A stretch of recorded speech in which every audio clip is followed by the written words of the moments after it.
మహాదేవ శ్రీమాత్రే నమః. Welcome to our channel times భక్తి. ఏలినాటి శని, అష్టమ శని, అర్ధాష్టమ శని, శనేశ్వరునికి సంబంధించినటువంటి పీరియడ్లో శనికి సంబంధించినటువంటి దశ అంతర్దశలు నడిచేటువంటి సమయంలో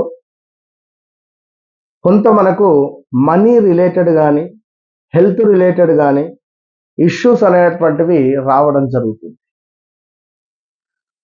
సో అనుకుంటారు అందరూ కూడా, బా ఏందిరా వీళ్ళ నెత్తి మీద శని ఉందా అని కానీ, లేదా అసలు ఏంది నాకు శని పట్టినట్టే పట్టింది, ఎందుకు నాకు ఇట్లా డబ్బులు ఈ విధమైనటువంటి ఏ పని చేసినా కూడా నాకు డబ్బులు అసలు రిలీజ్ అవ్వడం లేదు, బ్లాకేజెస్ కావచ్చును, అసలు మనీ రిలేటెడ్ నాకు చాలా ఇష్యూస్ వస్తూ ఉన్నవి అనుకునే సందర్భంలో అయినా, ఒకవేళ ఇంకా ఏవైనా హెల్త్ రిలేటెడ్ ఇష్యూస్తో బాధపడేటువంటి వారైనా, ఎందుకంటే శనైశ్వరుడు ధర్మానికి ప్రతిరూపం. ఎవరైతే ధర్మంగా ఉంటారో, సత్యంగా ఉంటారో, వెనకాల ఎవరి గురించి అయితే చెడుగా చెప్పరో, మన వెనకాల మనము ఎవరినైతే నమ్మి ఉన్నామో వెన్నుపోటు పొడవకుండా కావచ్చును, అదేవిధంగా మన మన గురించి ఇప్పుడు ఇక్కడ మూడో వ్యక్తి లేని వ్యక్తి గురించి మనం ఎప్పుడైతే మాట్లాడుతున్నామో, కేతువు కావచ్చును, రాహువు కావచ్చును, శనైశ్వరుడు కావచ్చును, ఈ మూడు గ్రహాల ఇక్కడ శనివర్తు రాహువు, కుజవర్తు కేతువు. సో రాహువు శని ఇద్దరు కూడా సములే, అంటే ఫ్రెండ్స్ లాగా అనుకోండి మామూలుగా. సో ఇక్కడ ఎప్పుడైతే మనము లేనిది ఉన్నది అని సృష్టించి అబద్ధం చెప్తూ ఉన్నామో, లేదా నిజమైనప్పటికే మనం నిజమే చెప్పినా కూడా చాలా తప్పు అవుతుంది. ఎందుకు అంటే ఆ వ్యక్తి ఉంటే ఎవరైనా చూస్తే రెండు కళ్ళతో పొగ అనేటువంటిది మనకు కనబడుతుంది, కానీ మనము దాన్ని పట్టుకోలేము. సో కరెంటు కూడా అంతే, మనకు పవర్ అనేటువంటిది ఇస్తుంది, కానీ ఆ పవర్ను పట్టుకుందాం అనుకుంటే షాక్ కొడుతుంది. సో అదేవిధంగా సత్యముగా ఎవరైతే వాక్కులను పలుకుతారో, ధర్మాన్ని ప్రచారం చేస్తారో, వారి పట్ల శనైశ్వరుడు అద్భుతమైనటువంటి రిజల్ట్తో వారిని ఎంతో ముందుంచుతారు. కనుక దయచేసి అర్థం చేసుకోండి, ఈ విషయాన్ని అర్థం చేసుకోండి ఎవరైనా కూడా. సో శనైశ్వరునికి సంబంధించి నాకు ఇదయ్యింది అదయ్యింది అనేటువంటి ఎప్పుడు అనకూడదు. సో మనం అది కావడానికి మనము ఏ విధమైనటువంటి కర్మను చేసుకొని ఉన్నాం, మనము ఏ విధమైనటువంటి కర్మను చేసుకోవడం వల్ల మనకు మంచి జరుగుతున్నది, చెడు జరుగుతున్నది. ఒక భార్యాభర్తలు అన్యోన్యంగా ఉండి సంసారం చేస్తే కర్మ, ఒక పుత్రిక లేదా పుత్రుడు అనేటువంటి వాడు ఉదయిస్తాడు. వాడు ఉదయించిన తర్వాత వాడు చేసేటువంటి కర్మలు అది మంచి కానీ చెడు కానివ్వండి. అంటే ఇక్కడ కర్మ మనము ఎలాంటి కర్మం చేసి ఉన్నాం.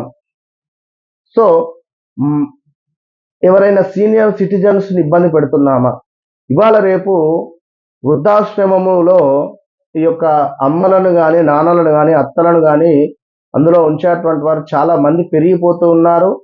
చాలా వృద్ధాశ్రమాలు కూడా పెరిగిపోతూ ఉన్నవి అమెరికా వెళ్ళేటువంటి కల్చర్ మీద. సో వెళ్ళండి, వెళ్ళకూడదు అని కాదు. ఇక్కడ మన భారతదేశంలో ఉండేటువంటి పరిస్థితి ఏమిటి, అమ్మా నాన్నకు ఎంతటి ప్రాముఖ్యత ఉన్నది. సో వారిని ఎక్కడో విడిచిపెట్టి వెళ్ళేటువంటి వారు కూడా ఉన్నారు.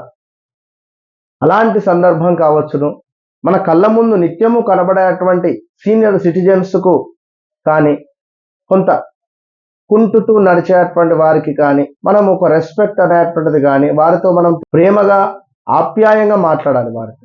కనుక శనైశ్వరుడు అంటే ఇక్కడ యాక్సెప్ట్, ప్రతిదీ మనం యాక్సెప్ట్ చేయాలి.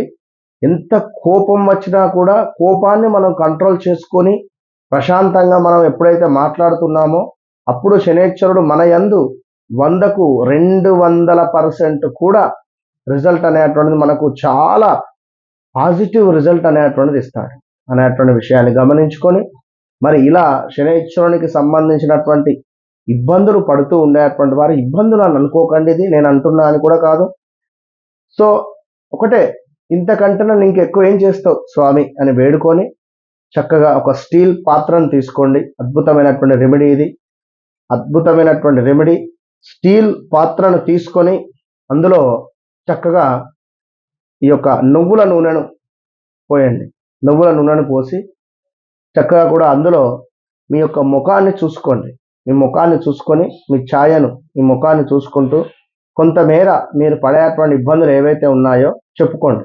శనైశ్చర, తప్పకుండా నాకు నీ అనుగ్రహాన్ని కలిగేటువంటి విధంగా అనుగ్రహించు అని చెప్పి మీ ముఖాన్ని చూసుకొని తప్పకుండా నాకు మంచి జరుగుతుంది అనేటువంటి భావనతో దాన్ని అలాగే తీసుకువెళ్ళి ఏదైనా శనైశ్వరుని యొక్క దేవాలయం, అదే మనకు నవగ్రహాలలో శనైశ్వరుని యొక్క ఉండేటువంటి ఆ యొక్క స్వామి వద్దకు వెళ్ళి తన యొక్క పాదాలపై లెఫ్ట్ కానీ లెఫ్ట్ పాదం పైన చిటికన వేలు పైన ఆ యొక్క నువ్వుల నూనెను పోయండి. కేవలం పాదాలపై మాత్రమే పోసి ఒక దీపారాధన చేసి శనికి సంబంధించి శనైశ్చర కవచం అంటే వస్తుంది మనకు ఇన్ తెలుగు కవచం అంటే. సో శనైశ్వరుని యొక్క కవచాన్ని చదవండి. ఇది శనివారం రోజు ఉదయం 5:40 నుండి 6:40 లోపు చేసే ప్రయత్నం చేయండి. తప్పకుండా అద్భుతమైనటువంటి ఫలితం మీ సొంతం. ఎందుకు కాదు మీకు పని అటువంటిది నేను చూస్తా. తప్పకుండా మంచి మంచి పనులు మీకు ముందుకు వెళ్ళిపోతాయి. All the best.